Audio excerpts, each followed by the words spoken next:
Hi, എല്ലാവർക്കും good morning. വർദ്ധിച്ചു വരുന്ന രോഗങ്ങളെ സംബന്ധിച്ച് ജീവിതശൈലി രോഗങ്ങൾ, മാരക രോഗങ്ങൾ, അതുപോലെ തന്നെ പകർച്ചവ്യാധികളും പരിശോധിക്കുമ്പോൾ യോഗയെ സംബന്ധിച്ച് വളരെ പ്രസക്തമായിട്ടുള്ള ഒരു കാലഘട്ടത്താണ് നമ്മൾ മുന്നോട്ട് പോയിക്കൊണ്ടിരിക്കുന്നത്. തീർച്ചയായിട്ടും ഒരു ദിവസം അരമണിക്കൂർ നിങ്ങൾ മാറ്റിവെച്ചുകൊണ്ട് തന്നെ നിങ്ങൾ മാത്രമല്ല നിങ്ങളുടെ വീട്ടിലെ മറ്റ് ആളുകളും യോഗ മെഡിറ്റേഷൻ ചെയ്യണം, മുദ്രകൾ ചെയ്യണം, അതുപോലെ തന്നെ പ്രാണായാമം ചെയ്യണം. നമ്മുടെ ശരീരത്തിൽ ഓക്സിജൻ്റെ അളവ് കുറയുമ്പോൾ ദഹനത്തിൽ കുഴപ്പമുണ്ടാകുന്നുണ്ട്. മാലിന്യങ്ങൾ കോശങ്ങളിലും പേശികളിലും അലിഞ്ഞുകൂടുന്നു.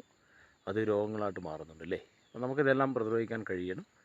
ശാസ്ത്ര കാലഘട്ടത്ത് നിരവധിയായിട്ടുള്ള മാർഗ്ഗങ്ങൾ നമ്മുടെ മുമ്പിലുണ്ടല്ലേ. അപ്പോൾ അത് പ്രയോജനപ്പെടുത്തുക.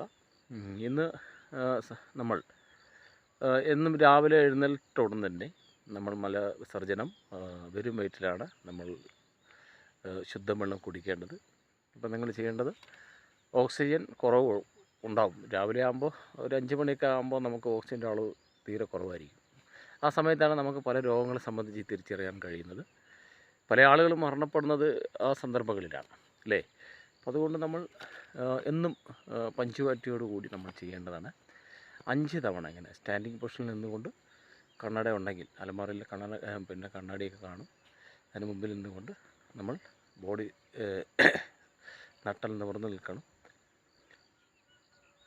ശ്വാസം എടുത്തുകൊണ്ട്, ശ്വാസം ഇൻഹെയിൽ ചെയ്യുന്നത് മൂക്കിൽ കൂടാണ്. ശ്വാസം എടുത്തുകൊണ്ട് 2 കൈകൾ മുകളിലോട്ട് ഉയർത്തുക. വയറ് പൊന്തി വരണം.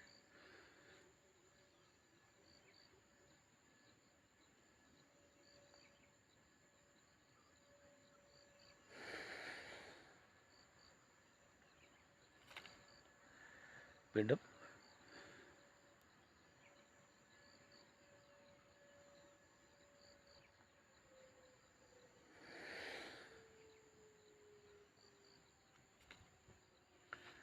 അപ്പോൾ എന്നും രാവിലെ ഇതൊരു 5 തവണ, 5-10 തവണ ഇത് ചെയ്യണം. ഇൻഹെയിൽ, ഹോൾഡ് ചെയ്ത് പിടിച്ചു നിർത്തുക, അതുപോലെ തന്നെ എക്സ്ഹെയിൽ. അപ്പോൾ നമുക്ക് ബ്ലഡ് സർക്കുലേഷൻ കൂടുതലുള്ള സമയമാണ് രാവിലെ. അപ്പോൾ എല്ലാവരും 5 മണി മുതൽ 7 മണി വരെ ആ സമയം പ്രയോജനപ്പെടുത്തണം. കിടന്നുറങ്ങാൻ പാടില്ല. തീർച്ചയായിട്ടും നമുക്ക് മറ്റ് രോഗങ്ങളെയൊക്കെ പ്രതിരോധിക്കാൻ കഴിയും. ഇതാണ് ഇന്ന് നിങ്ങൾക്ക് പറഞ്ഞു തരാനുള്ളത്. മറ്റൊരു കാര്യമായിട്ട് നാളെ നമുക്ക് വീണ്ടും കാണാം. ഓക്കെ.